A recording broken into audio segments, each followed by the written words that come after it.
Hey, how you guys doing? This is Chris here, and I want to welcome you to my new YouTube channel called TNA Fan Opinion. This is not a channel just for TNA fans. I personally am a huge TNA fan, much more than any other brand of wrestling anyway. But I do want to welcome any of the fans that are watching WWE, ROH, AAA fans, whatever kind of wrestling that you do enjoy. I want you to be able to share your opinions just as much as any TNA fan here. The reason I actually started this YouTube channel is because of the whole catastrophic event that happened at TNA Victory Road between Sting and Jeff Hardy, the squash match that was about 90 seconds. It was very just kind of stunning to watch it. You watch it and you're waiting for something else to happen, and nothing really did. But I want to start out anyway with a review of the TNA Victory Road pay-per-view. And we're going to start out with the first match, which was the Bully Ray Tommy Dreamer match. Dreamer is past his prime. His best days are behind him. I wish him the best, and if he would love to do something backstage, I would be more than willing to be cool with that. Out in the ring, he doesn't belong there anymore. I think Bully Ray has a ton to offer. They had a good match. It was a good opener. I didn't like Tommy Dreamer attempting the 3D. That was hard to watch. He could barely get off the ground. Definitely getting up there in age and weight. He's never been that great on the mic, so I don't like hearing him talk. I don't find it intense or cool at all. So, I mean, the match ended with Tommy Dreamer getting the win because Devon came out and they did the 3D through a table to Bully Ray. Yeah, I love the Devon Bully Ray thing. I think adding Dreamer was a huge mistake.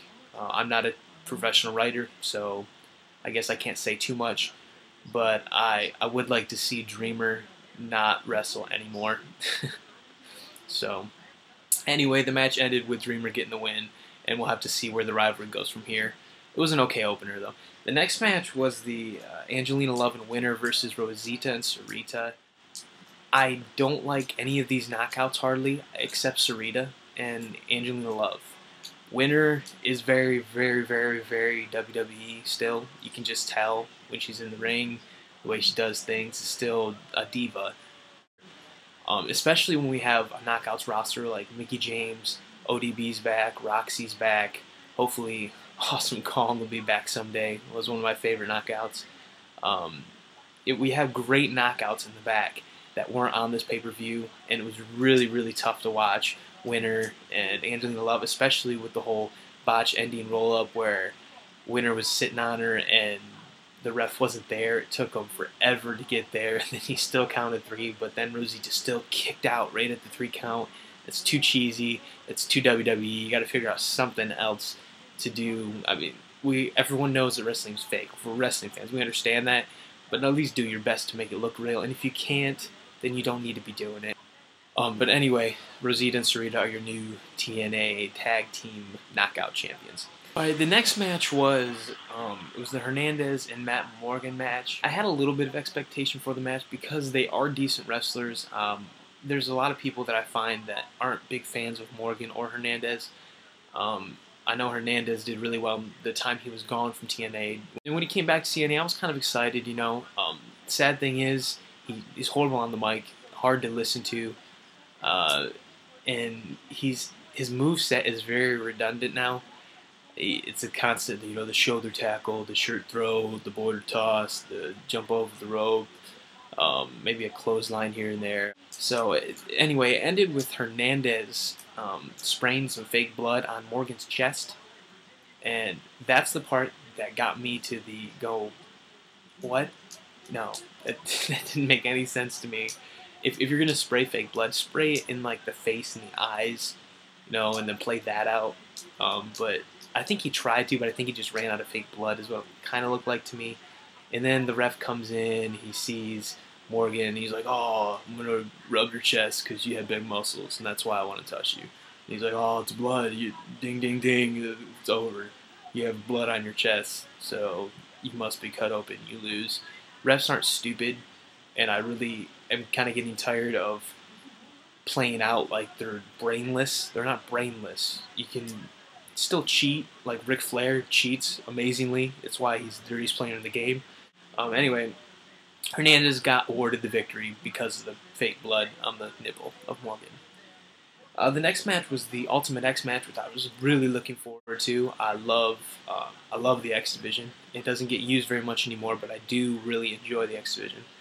The match contained Kazarian, who was your defending X division champion, both the Bucks, Max and Jeremy, and then Robbie E, who I think is one of the greatest heels for a mid card that I've ever seen. I absolutely love Robbie E's fist pump and everything that has to do with that. Anyway, the whole match was pretty decent. It was filled with a lot of great spots, like I expect. A lot of entertaining wrestling. I had it in my mind the whole time that Jeremy Buck was going to end up leaving the champion, and that Generation Me was going to have a rivalry. I don't want that because I think they're much better as a tag team. So I really don't want them to go singles. Both of them are not that good on the mic or on the camera backstage during promos or anything like that. So I really hope that they kind of just stay to the side. Anyway, it ended with Kazarian winning his belt. Ending was very anticlimactic. Robbie E climbed up the ladder and Kazarian went through the trusses and tightrope walk, I guess, and got his belt. And it was alright. It was a good match overall, definitely. Just the ending was a little anticlimactic for me. The next match was the tag match between Beer Money and King. There's not a lot to say. When you see a Beer Money match, you expect a good match, and it was definitely a good match. It delivered my expectations. Shannon Moore from Ink needs to never ever talk on the mic again. I think he's horrible. I think he's a slow wrestler for how small he is. He should be a lot faster. I'd like Jesse Neal besides the whole gladiator helmet looking thing. He was blonde and he had like a strip down the side. It looked like a helmet. And I don't know if that's what he was going for. I thought it looked kind of weird and lame. I don't know. I usually like Ink. I just think Shannon Moore needs to never talk again. So other than that, Beer Money ends up retaining their titles in a good match. The next match was the AJ Styles versus Matt Hardy match. Personal favorite match of the night. What I deemed the best match of the night for sure. The wrestling was absolutely awesome. Ric Flair wasn't in it too much, but he was in it just that right amount where it made AJ look like that much better of a wrestler and that much more tough to deal with two guys. Ric Flair did a nut grab to AJ Styles, which kind of made me just stare for a second and wonder if he just grabbed AJ Styles' balls, and he did. But hey, it's Ric Flair. He can do whatever he wants. He's a wrestling god. So, you know, AJ put on a phenomenal match. All of his moves were great. The whole sliding under the guardrail thing, if you saw that, look it up or find it if you didn't see it. But I can't believe he fit under it. It was extremely impressive. Matt sold everything really well. Matt put on a great match. He looked like he was back in his tip-top shape back from he was tagging with Jeff. He looked absolutely wonderful, so I'm really happy to see that Matt Hardy's doing well, and he looks like a good wrestler. AJ was great. The whole match overall was great. There was a couple botches, and a lot of people are kind of focusing on the botches, which is really annoying the crap out of me because it was a phenomenal match. AJ Styles is one of the best wrestlers in the world right now, so I get annoyed when people are like, "Oh, they botched it up." Blah, blah. It's annoying. If there's like one or two botches, you can't expect everything to be perfect. So, anyway, AJ Styles gets the win. All right, the next match was a Mr. Anderson versus the #1 contendership. This match, I expected to be good, only good. I didn't expect it to be great. I think RVD's gotten slow a little bit over the years. Some of his kicks are really lame. But usually he puts on a pretty decent match. Anderson is one of my favorite in TNA. I was really upset when he lost the belt so fast like he did. But the match was okay. It felt very WWE to me when they were, there was a lot of theater kind of involved with it when they were laying on the ground, selling moves. They spent a lot of time on their back, both of them did. And I don't like when that happens. I can deal with it often after the match has gone a certain amount of time and they should be exhausted. But sometimes I get really annoyed because they'll do a move and it's like, yeah! Then you're waiting forever for them to get back up, and then it happens again. You're like, yeah! And the same thing happens. Just kind of does it over and over. I don't enjoy that very much. The mic check onto the outside ramp was sweet.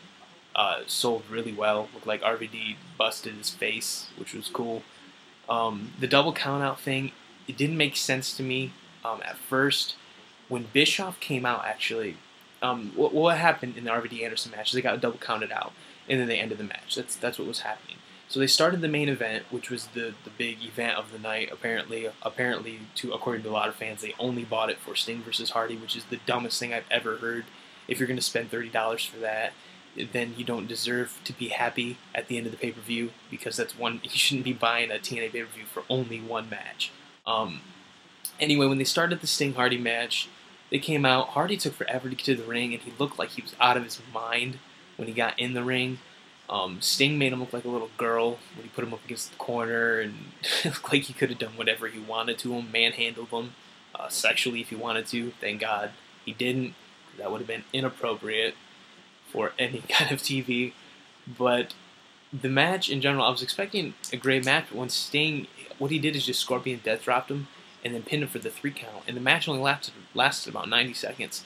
And I at that point, I thought Eric Bischoff was going to be like, oh, no, we're going to do, since there was double count out, Anderson RVD, you're going to come out here and you're going to have a 4-way, that way, and then Sting will return his belt, or he'll win his belt again, retain it, and then Bischoff will be like, Anderson got your rematch, RVD got a grudge match, Hardy, you lost, you suck, everybody's happy, screw you. And then I figured they would have AJ come in and start his title run, but they did not. Sting just left, and it left fans very upset, which I can understand.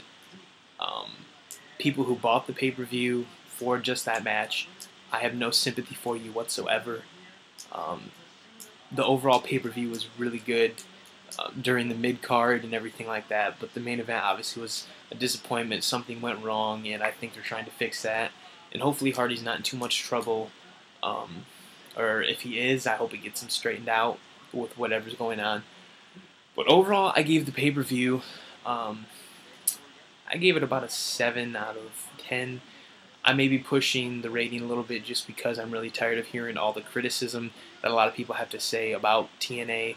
Like, oh, TNA's going downhill, TNA sucks, TNA's just completely ruined forever because of one squash match at a pay-per-view. Give me a break. The wrestling fans are much more loyal than that, and a lot of people saying that are probably WWE fans and are just kind of haters of any other wrestling brand. They're not true wrestling fans, in my opinion. So, anyway, I enjoyed the pay-per-view. I enjoyed the AJ Styles. That was my match of the night. The worst match of the night would definitely have to go to Sting and Jeff Hardy for the squash match. But if you exclude that, just because it was a gospel squash match, I'd have to say the worst match of the night was the knockouts match. Winner is not that good of a wrestler, and nor is Rosita, from what I can tell. So it wasn't super entertaining for me. But overall, the pay-per-view was okay. So if you have any video responses you'd like to post, go ahead and post them. If you have comments, please comment. If you think I'm stupid and do not know what I'm talking about, please tell me. That is the whole the point of this site. I also have, just to plug it because I can, and this is my YouTube channel, I do have a YouTube channel with music. I'm a singer-songwriter / musician. Just happen to be a huge wrestling fan. Some of my stuff is up, just some stuff I record like at 2 in the morning. And post, and I have a really cheesy music video that I made because there were some harmonies I did on GarageBand, and that I just made a music video for fun, which I enjoy doing it. But check it out. It's Schram, SCHRAM 21891. It's just my music stuff. If you like music, or if you're, it's a little indie, a little bit, you know, not exactly what I plan to do with my whole career, but it is something that I enjoy doing, playing the acoustic guitar. So anyway, go check that out if you want. Leave some video responses, leave some comments. I hope to hear from people, and this video will probably be searched just because this whole thing has gone viral. So that's kind of why I'm doing it right now. That way people can see me, and if they like it, they can come back and tune in some more. I'll probably be doing some Impact reviews and so on. If I see other pay-per-views, I'll probably be doing that kind of stuff. But I won't do a lot of WWE reviews just because I don't really like to take my time to watch WWE that often. Occasionally I will, maybe like once a month, but not very often at all.